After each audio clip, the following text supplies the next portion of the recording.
Kapatid, tinan mo yung paligid natin. Hindi mo manaisip, lahat ng meron yung simbahan ay may stand. Yung microphone may stand. Yung camera may stand. Yung piano may stand. Yung orchestra may stand. Ikaw na lang dito ang walang stand. What if 20 years ago, pumayag ako na bumalik ako sa Katoliko? Maganda naman yung usapan 17 to 21.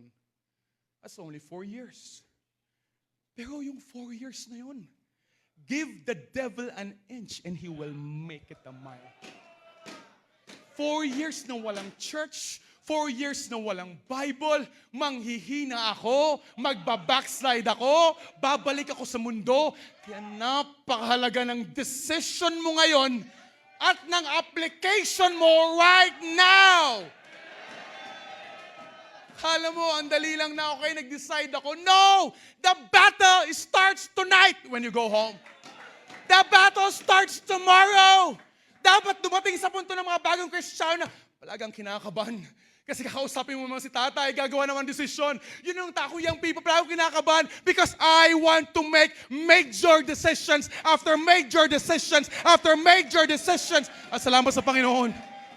No regrets, kapatid. No regrets. Namatay yung tatay ko, ako nag-preach ng funeral. Pero pag ikaw, ang nag-backslide, yung pastor mo mag-preach ng funeral mo, lasinggero ka.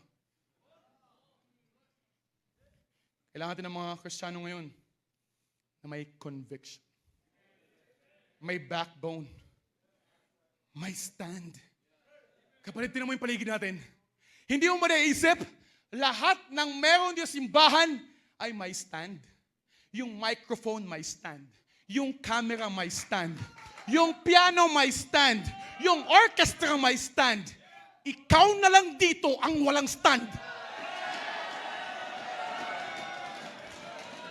Ikaw na lang yung nangangatog kasi hindi mo kayang panindigan yung panawagan ng Diyos sa buhay mo.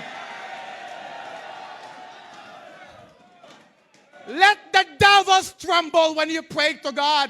Lord, by your grace, help me to obey you. Help me to follow you.